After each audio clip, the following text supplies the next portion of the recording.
Hey guys, welcome back to the first episode with someone I'm interviewing.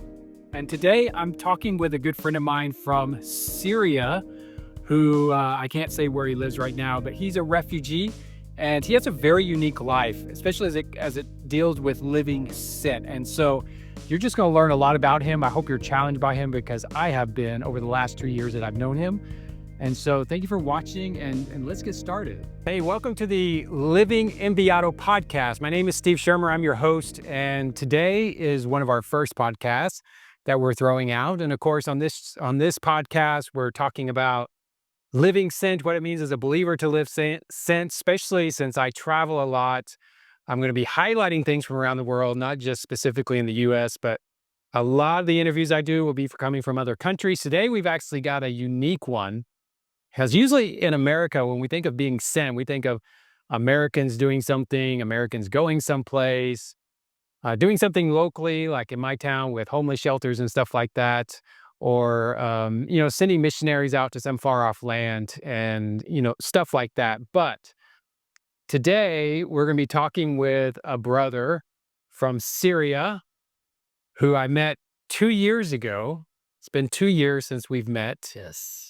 And and the moment we met, it was honestly when I left. And just to give you some context, unfortunately, we can't tell you where we're at. He's going to give some of his story. He's going to talk about where he comes from and why he came here. But we are in a Middle Eastern country, and most people don't think of, when they think of missionaries or people going off to other countries to share the gospel or something, they don't think of a refugee, Yeah. right? They think of someone like me or the guy that's behind the camera, but they don't think of my friend here because of his life situation. So, Shetty, welcome. Thank you. Thank you, Steve, I know you're a little nervous, a little bit. so Yeah. get it out of your system. And first, just so people have some context of what we're talking about, because I mentioned you're from Syria. I mentioned that you're a refugee. Technically, still are by, I guess, legal classification where you're at. Yeah. So why don't you just tell us a little bit of your backstory of where you came from and why you ended up here? Mhm. Yeah. Actually, my name is Shadi, and I'm from Syria, from Aleppo, North Aleppo, a village called Afrin, and um, I left Syria, of course, because of the war, but I stayed there and hanging out there until 2017, trying to see if like any of this war would come to end, but unfortunately not. Um, and as I get married, and after a month, we crossed the border with smuggling, to this country. Yeah, that's a whole other story to talk about right there. Walking between mountains, 6 hours. But yeah, we came here because we couldn't stand out in my country in Syria. Because of the situation went very bad there, and we have to leave. Of course, others, they left Syria in like 2011, 12, 13, 14, but we stayed until 17, and then we decided we can't handle there anymore. So we came to this land, and we flee from Syria. Uh, it was me, my wife, and my brother. We came here. Now, because of the name of the podcast, you are a Christian today. Yes. So why don't you just tell briefly, like, where you became a Christian, how you became a Christian, what life did you leave behind? And whatever, just, for people who are watching or listening, you can tell if you're watching, our backdrop is not very, it is what it is because we didn't have a good place to record this in a professional setting. But, just tell them as much as you're comfortable with in terms of your background and how you became a Christian.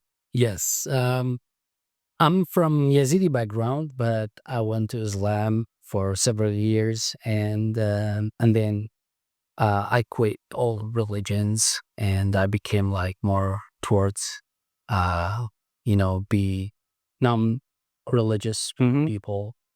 And then, but in 2005, God revealed himself to me, and he brought me with through my friend who invited me to meetings for youth in the church. And then I first time I start to read in the Bible, and how God, in really first ever in my life, I heard that God loves me. And I know that didn't do anything right in my life at that time. And uh, but it was first time ever I heard that God loves me, which I know before that we should love him, we should worship him, we should obey him, we should do everything to him. But that he loved me, that was really first time ever. And that's attract me to know why he loves me. And as I reading the Bible and how Christ, God showed his love through Christ and saved me from my sins, that changed my heart. Mm. So now you're here. I can't say where, but we're here. I don't know if anyone can tell from the background where we're at, but I guess you can. But Shetty said he would pay for your trip if you could figure it out. But anyway, I'm kidding. Good luck on that. Yeah. So you're here. So you're here now, and you actually were a Christian before you came here, right? Yes. Okay. So your wife, and his wife is very lovely. She's a very nice lady, and got to go to their seminary graduation last year. Yeah. Which was a lot of fun. So you're here, you've connected with other believers, you're part of an Arabic speaking church, and you're serving. So, but as a believer and as of living here in your host country, what is the biggest challenges you faced in adapting to life here? Whether it be spiritually, emotionally, culturally, because I know there's going to be some crossover, because where you come from is not terribly far. It's not like going from there to the US, Yeah. but it's still a different environment. Um, and not necessarily well, it's a different environment. I'll leave it at that. Yes. So what are some obstacles or challenges you faced? Um, so when we first flee from the country, we didn't. At the first place, we wanted to stay here. We hated it because of political issues, many different reasons. We hate this place as Assyrians, and we really just want to stay for a couple of months and then heading to another country. And as we are trying to do that, uh, we knocked every door that we know. We asked many people that what way we can do to leave this country, but we see starting God is like closing the door, and like it's like locked in up here, like us here. And I know in 2017 I prayed. Well, that was love. The beginning of 2018, I prayed that. I said, God, if you want us to stay here, put the love of the city of staying here, love these people in my heart, in my wife's heart. And as the months passing by, God has just really showed us like His work, and we see people changing their lives from darkness to light. And we got really at that moment changed my heart and my wife's heart to love and stay here. And we've been here like more than 7 years now. We had many different opportunities to leave this country, but we didn't because God really didn't change. You know, when Jesus command like love your enemies, he taught us this in a hard way. But really, we're so grateful and thankfully for him because he did this. And a lot of challenges that in this country for us was like different culture, Of course, we have lots of similarities, but as well, we have many differences. We have to come to cross over. And for a Syrian, the culture always looking at us like we are the second degree. So this is another. Like a second-class citizen. Yes, exactly. So Well, not citizen, but yeah, we're second-class person. yes, and yeah. So every time when I get a taxi, when someone just asks me where are you from, yeah, I'm really hesitate to say I'm from Syria, but in the end, okay, I would say from Syria, and say, yeah, but with all of that, it's became no problem to us because that God has changed us from inside. So really loving staying here and love those people, trying to share the good news with them. It's interesting that you said that you hated this place and that you had to pray to ask God to help you love it because you knew you were gonna, I hate to use this word, but in some ways be stuck for the time being. Mm-hmm. Because even though it's a different circumstance and I had the choice to do it or not, it's the place my family and I used to live in China. I hate the first time I went, I fell in love with China, but I hated the city. I absolutely hated the city, and I didn't want to go back to the city that I went to. But God kept taking me back and back and back. And then when I knew we were moving to China, I wanted to move somewhere else. But then as we were praying, I realized we couldn't move to that other place. That God wanted us to go back to the place I didn't like. But in the end, I kind of had to do the same thing of asking that God would help me to love it because I didn't like it. But eventually, I did fall in love with it. Eventually, I'm very glad we lived there. It was much better than where I wanted to live initially. And but it is, it's funny how God works that way sometimes. Yeah, pray. You know, sometimes it just takes faith and trusting that where we know we're supposed to be. Exactly. We just need to go regardless of our feelings. Too often we think of our feelings as the guide or the indicator of why we need to do something or go somewhere. And oftentimes we just once we know, we just need to pursue it irregardless. So, okay, so you're here, you're praying that God would help you love it. You do eventually fall in love with it. Mm-hmm. And, y'all have enjoyed living here, especially now. And that's a different conversation for another time. But, your situations now is very different, but it's gotten much better. So in your work with your church, which in many ways you're a missionary here, working with a group of people, you're reaching out to Arabic speakers. You've even got local people who are coming to Christ through the work you guys are doing, even though it's not really your main focus, but people are coming to Christ from a local context. And, initially you started off, you had told me before, your focus was Arabic speakers from Syria specifically. But soon after, as it progressed, you started realizing, well, there's Arabic speakers from all over the place coming here. And it really is a very international place where we're at. Yeah. And so there's Arabic speakers from everywhere. And so your church is actually a good representation of some of that, especially from certain countries. So was there something in your life where you knew God had called you to do this? So you're here, God wants you here.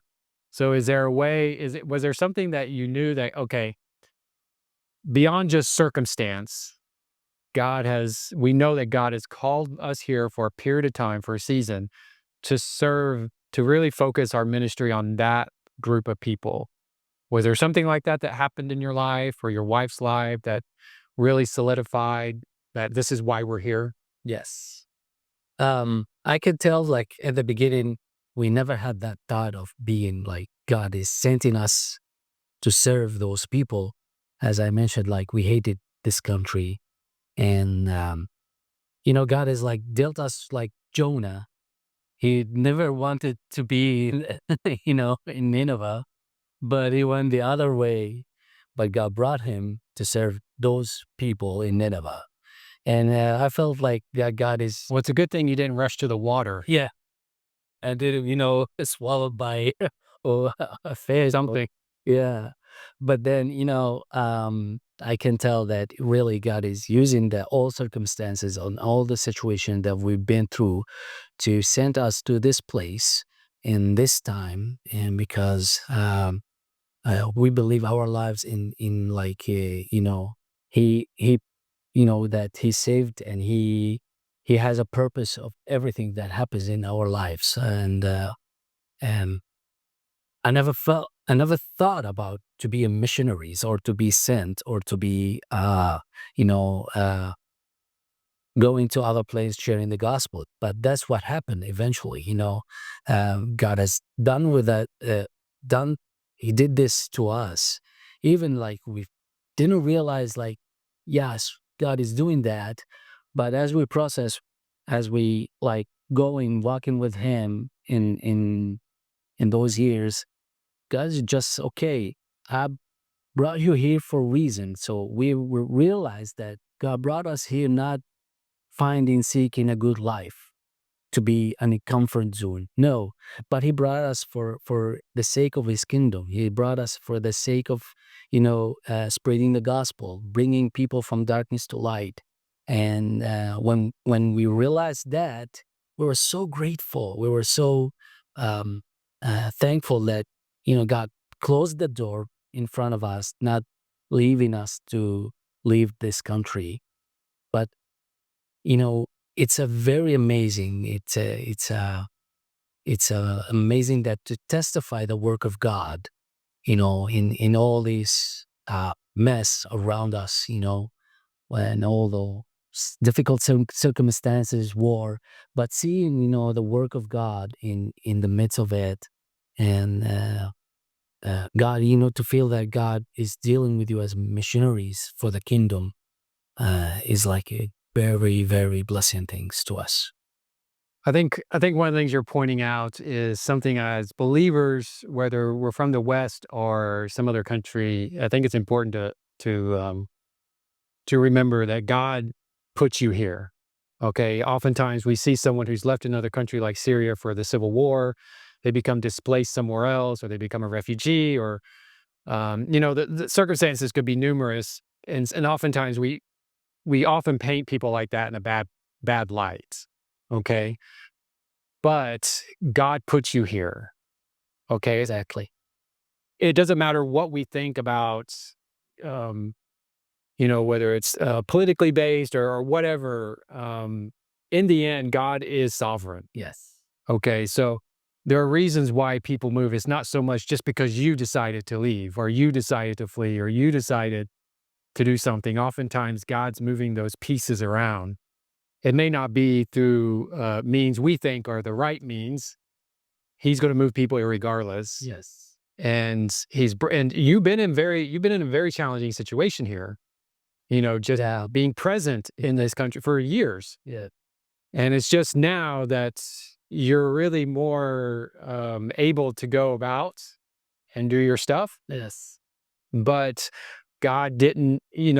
There were probably many opportunities where you could have been sent back. There was probably many opportunities where you couldn't have stayed, but God, for whatever reason, kept you here, kept you in your situation. And of course, now you're able to move around. So now as a refugee, so just thinking about that as a refugee, as someone in your situation who God moved from Syria to here, even though at first you didn't realize it, what are are there any unique opportunities or unique challenges that you face as a refugee in this well, really not new to you anymore, but in this place is with sharing the gospel? Is there anything that I mean, I don't know. I don't know how you would answer that, but anything unique or challenging or different for you, just compared to other missionaries who come here by choice and come here specifically to do that? Mhm.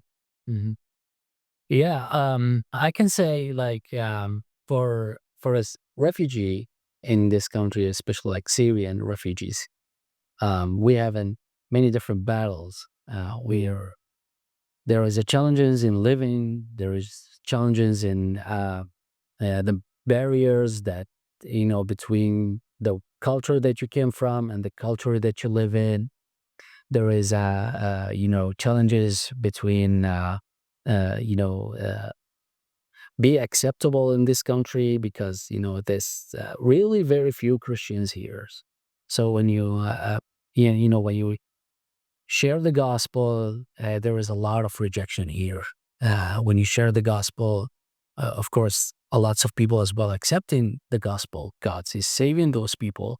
But on the other hand, there is a, in one way, in one way, on one hand, you're thinking about your life and how you're gonna make it this month and how your living expenses and all this stuff. But on the other hand, you see like, God is working, and through that, you're testifying God's faithfulness in all these mess, a lot with all through these challenges and all through these barriers. I mean, uh, we've been testifying the hands of God in all midst of it, all of it. That's good. Yeah. I mean, because I've seen just between you and your team in the last couple of years, just the way that the conversations I've had with you guys and talking about Westerners coming here to serve versus you guys, and just what the benefits and the advantages you guys have just coming from your background versus what we might have coming from the West. It's actually been very fascinating to listen and hear you guys explain, 'cause especially your lead pastor at your church has done a good job in explaining why certain things happen, why certain things don't, why some people it works well to come here, why other people like me doesn't work so well to come here to do your kind of work. But it makes sense, when he's explaining the whys behind it. There are some extremely you've got some um, advantages in what you do over someone coming from the U.S. and what you're doing, specifically with the Arabic speakers. Yes, yes. And that's because of, the sensitive of the situations here. And at the first place, we didn't realize it. Something happened with us, something we learned it from others. But by God's grace, we came to work and deal with it through His wisdom, and to know how to deal with every different situation, especially in ministry. So, transitioning from that to the second to last question, I have two more. So, speaking to like the believers, to those who are refugees, to those who are not, to those who are from the East, to those who are from the West, like what encouragement or challenge would you give to them? Hmm. I would say, um, wherever you are, um, you have the message of God from God that's in your heart and with His word, um, that you have to share it no matter what. And if you just because lots of people think I want to be a missionary, but in his country, in his place, he never shared the gospel. So how you gonna share the gospel when in different country?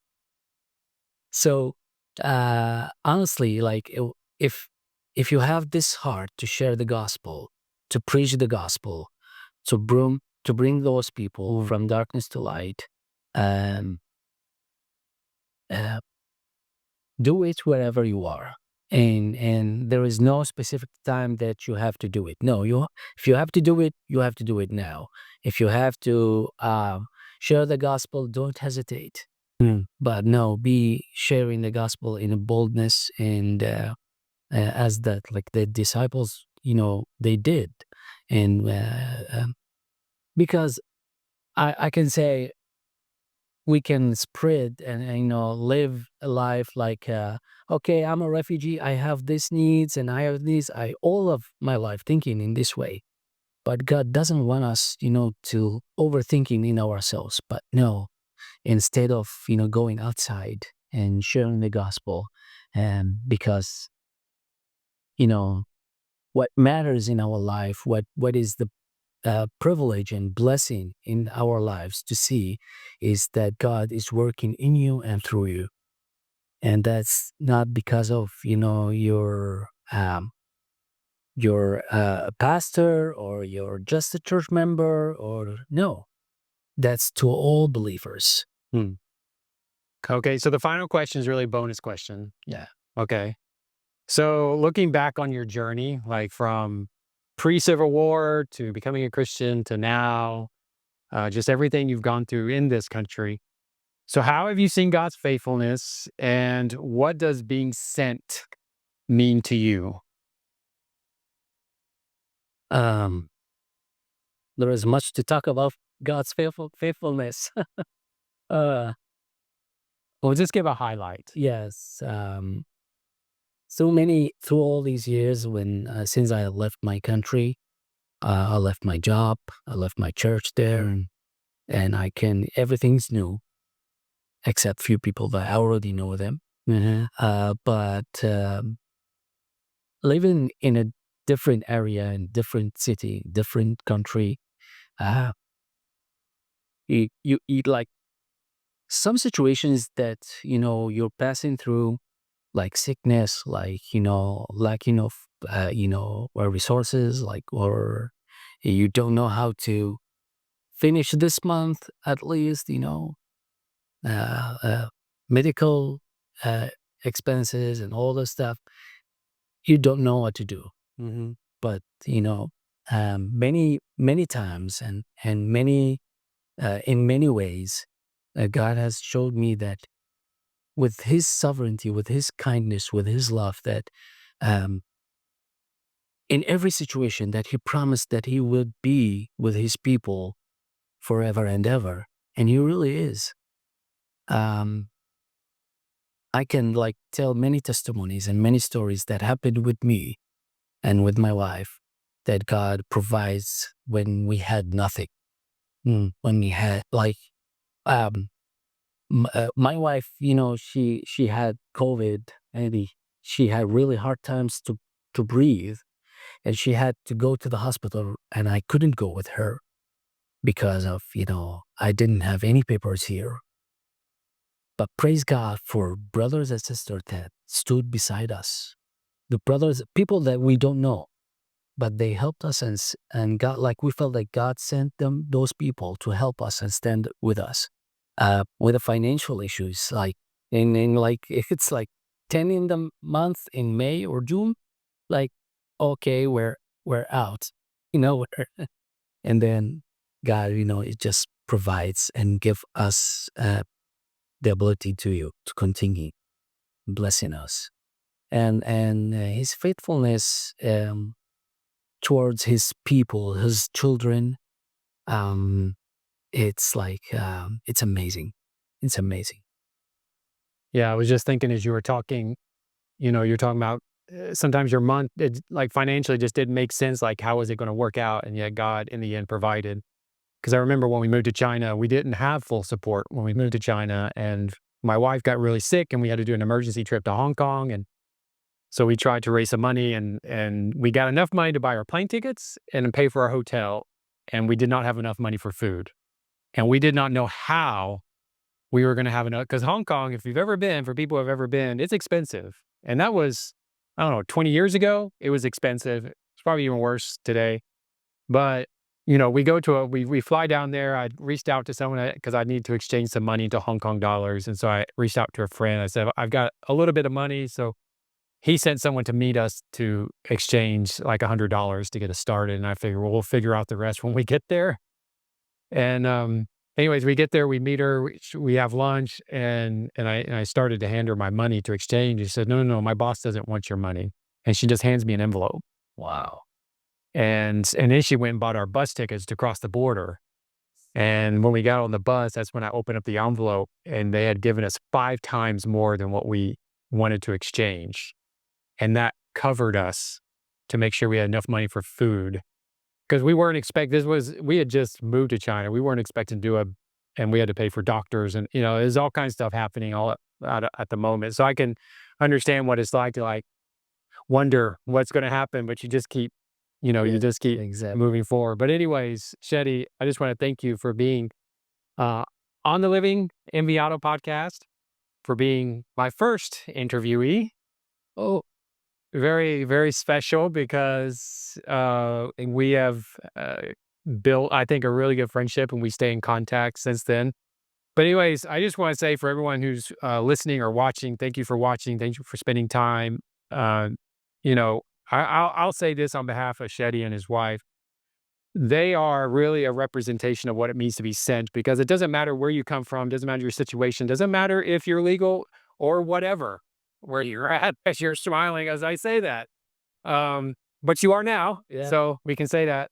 But it doesn't really matter your circumstances, because if you're a disciple of Jesus, a follower of Christ, you belong to him, then you are, as the book of Luke talks about, we are sent ones. And God has sent us in the world, even if it doesn't seem logical or traditional or whatever, we are sent irregardless of who we are and where we come from. In my case, the US, your case from Syria, the case of the person behind us helping us from Colombia. And so anyways, just take his message to heart, take what he says to heart, figure out how it applies to your to your life. Anyways, thanks for listening or watching, and I'll see you next time.